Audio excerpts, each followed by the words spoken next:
পল্লব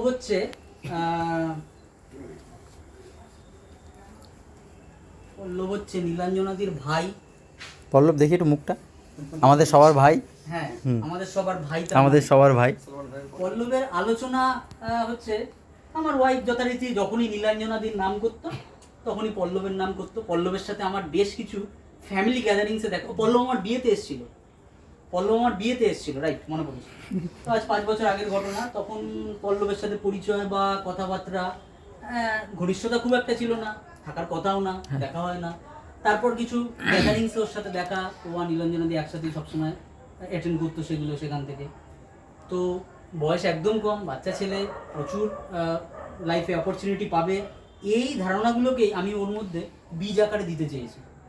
না হলে বেসিক্যালি একটা মিডিওকার ছেলের প্রিভিয়াস লাইফে যে শর্টকামিংসগুলো থাকে না, এটা ওকে কাঁকড়ার মতো পেছনে টেনে দেবে। তোমরা হয়তো আমার সাথে একমত হবে, এটা একটা মিডিওকার ছেলে মেয়ের সবচেয়ে বড় নেগেটিভ জায়গা। ওর প্রিভিয়াস লাইফটাই ওকে কাঁকড়ার মতো পেছন দিকে টানে, বাটি থেকে উঠতে দেয় না, কুয়োর বাইরে তাকাতে দেয় না। এবং আমি সেটাই চেষ্টা করেছি যাতে করে পেছনের কোনো কাঁকড়া ওকে না ধরতে পারে। আমি ওকে এমন কথাই বলেছি যেটা যেন আর কেউ ওকে না বলে থাকে। এবং আমার জায়গা থেকে সেটা বলা যথেষ্ট পরিমাণে আমি মনে করি তাৎপর্যপূর্ণ হয়েছে। কারণ লাস্ট 2024 সালে যখন আমি এই ব্যাচ শুরুর আগে যখন অনলাইন মক নিতাম, তখনও মকগুলোতে অ্যাটেন্ড করতো। মক অ্যাটেন্ড করে যাই হোক একটা খুবই অ্যাভারেজের থেকেও বিলো অ্যাভারেজ নাম্বার পেতো। কারণ ওই যে বলছি, ফেস টু ফেস পড়া হলে সামনের জনের দিকে তাকালে যেটা পড়ার কাজ হয়, সেটা বাড়ি বসে একটা ইন্টারনেট বা মুঠোফোনে কখনো তা হয় না। হয়তো ওর মধ্যে সেটা হয়নি, সেই জন্য করেনি। কিন্তু মক টেস্টগুলো রেগুলার দেওয়ার চেষ্টা করতো। কিন্তু যখন থেকে পরীক্ষা পড়া শুরু হলো, তারপর থেকেও পল্লবকে আমি ওভার দ্য টাইম দেখেছি প্রায় 3-4 মাস কোনো রকম ইমপ্রুভমেন্ট নেই। পল্লব একটু শরীর খারাপেও পড়তো, এটাও ঠিক। প্রাইভেট টিউশন যেগুলো করতো ঠিক আছে, ভালো কথা। কিন্তু প্রথম 3-4 মাস বেসিক্যালি ওর মধ্যে আমি কোনো ইমপ্রুভমেন্ট দেখিনি। আসতো, যেত, খাতা ভরতো ইত্যাদি। দিদি থাকতো, দিদি একটা সাপোর্ট ছিল। কিছু না বুঝতে পারলে আই থিঙ্ক দিদি হয়তো বাড়িতে বুঝিয়ে দিত, সেখান থেকে একটা জায়গা ছিল। কিন্তু মাজা ঘষা করতে করতেই তো বাসন চকচক হয়। এইটা আজকে দাঁড়িয়ে আমি বলতে পারি লাস্ট 2 মাসে অন্তত যে মক টেস্টগুলো নিয়েছি, যেগুলো আমাদের অ্যাসেসমেন্ট হিসাবে প্রতিদিনের ক্লাসে হয়, তাতে কিন্তু পল্লবের অনেকটা আমি বলবো আপসার্জ হয়েছে।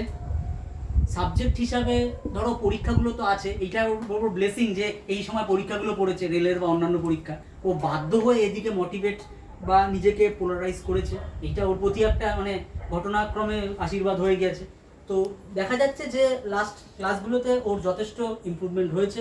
হোম টাস্ক যেগুলো করানো হয় সেগুলো করার চেষ্টা করে, বা যেগুলো ওর কমফর্ট এরিয়া, যেমন জিআইটা ওর কমফর্ট এরিয়া, ও কিন্তু জিআই মোটিভেটেডলি করার চেষ্টা করছে। বাকি সাবজেক্ট যেগুলোতে জিএস পেপার, যেগুলোতে ফিয়ার্ড ছিল, আজকেও কম ফিয়ার্ড না আমি বলবো না, তবে অনেক কম ফিয়ার্ড। এইটাই বড় কথা যে আমার ট্যালেন্ট একটু কম থাকলেও চলবে, কাওয়ার্ডনেসের কোনো জায়গা নেই। এই কাওয়ার্ডনেসটা ও আস্তে আস্তে ভুলতে শিখছে। এইটা ওর নিজের প্রতি একটা বিরাট বড় ওর অবদান। ও হয়তো জানে না, এটা নিজের প্রতি একটা বড় অবদান। তো সেটা ওভার দ্য টাইম চাকরি পাক না পাক আমার সেটা দেখার খুব বেশি ইচ্ছা থাকলেও ব্যাপার না। ও ওভার দ্য টাইম যখন ও বৃহত্তর লাইফে যাবে, আই থিঙ্ক একটা দিনও ফিল করতে পারবে যে জিনিসটা, এই টাইমগুলো যে আসা, এটাও ওর কাছে একটা আশীর্বাদ স্বরূপ যে পেছা। সেই ঠিক আছে স্যার।